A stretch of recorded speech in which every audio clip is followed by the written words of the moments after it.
Time to dish with Dee. That's me. It's time for another Cook with Dee. Dee is making a little mini chocolate. You can call it loaf. You can call it bread. I call it cake.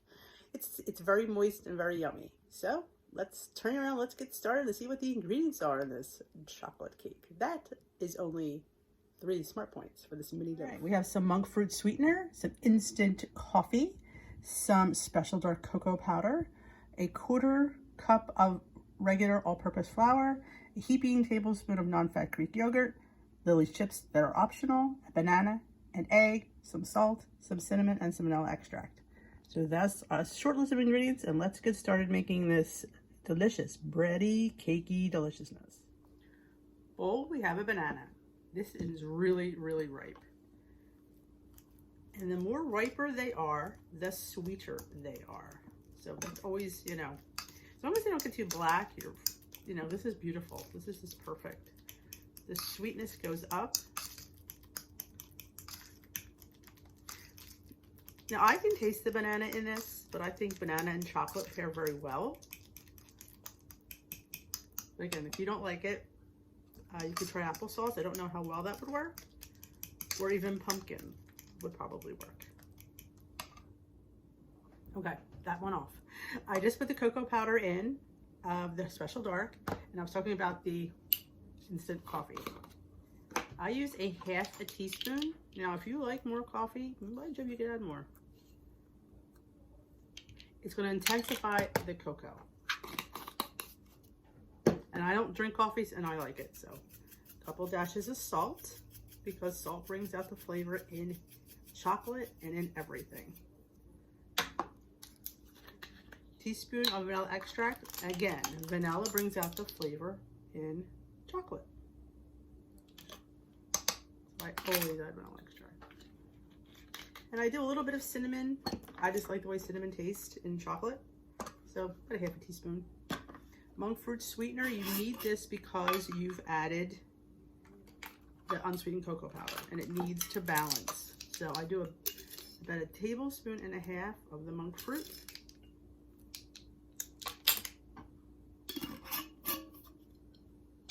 And our 1/4 cup of flour. That is the only thing we're pointing.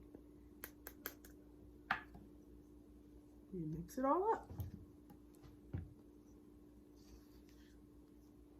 I mean, play around with this recipe. If you like more chocolate, if you like less chocolate, if you don't like any chocolate.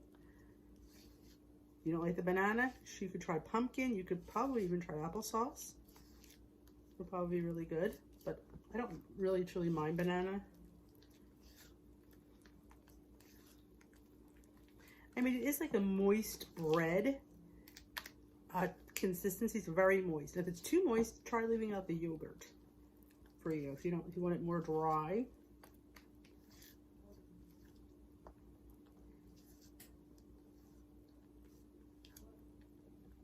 Okay.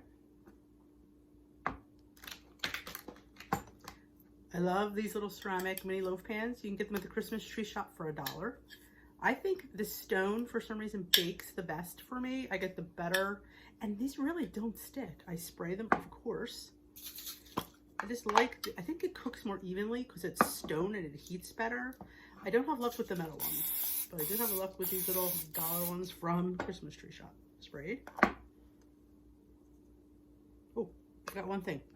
Hold on. Baking powder. I'm glad I remember before it went in the oven. 1.5 teaspoons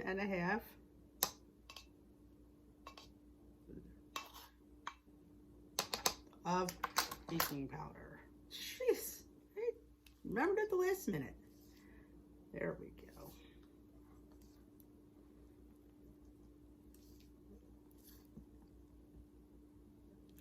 Haven't had my breakfast this morning. Okay. Where were we? Pour it in the pan. You could top this with anything that you like. I didn't top the first one with anything and it was fine. But I thought since we were doing this together, that I would do my Lily's chocolate chips. Because why not add a little more chocolate? You could have 13 for 0 points. You can actually even add more because You could probably get many servings out of this if you didn't want to eat it all at one time. Though for 3 points, this is make a delicious dessert.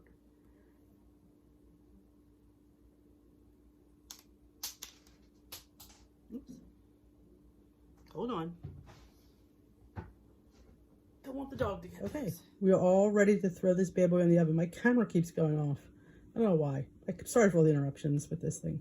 But yeah, you can just see there's some bananas sticking out. We just dunk those in. Actually, this is dunk the chips in so they're in the middle. Kind of even better. Dunk the chips.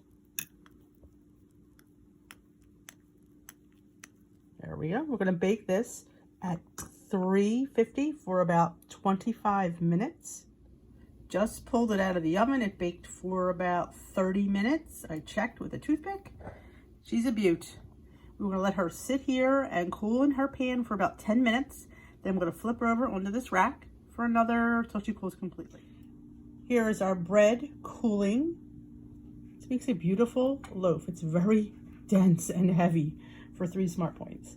I cut a slice of the one I made yesterday, and that is here.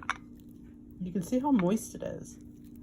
And I also have some PB2. It's one of my ones that has the nuts in it. And I could drizzle this right over that. Give it a little, you know, zhuzh. Let's taste. You know more about the food.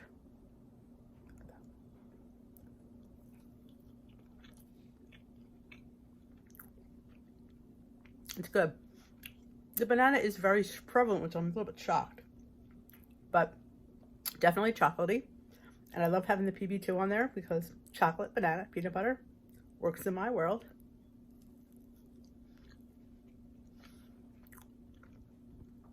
Give this a try. It's more of a bready consistency than a cakey consistency, but it's still a good consistency. For 3 smart points for this whole loaf, I mean, come on, people. How big it is. All I had to pay for in the blue plan was the flour. If you're on green, you'd have to count the egg.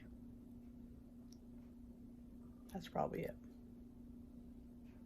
Because the banana is 0. On purple, you'd have to count the flour as well. I also like to make sticks. This thing keeps cutting off and I apologize. It says I'm out of space. Big surprise. I like to dunk it in the PB2 like a stick and then eat it.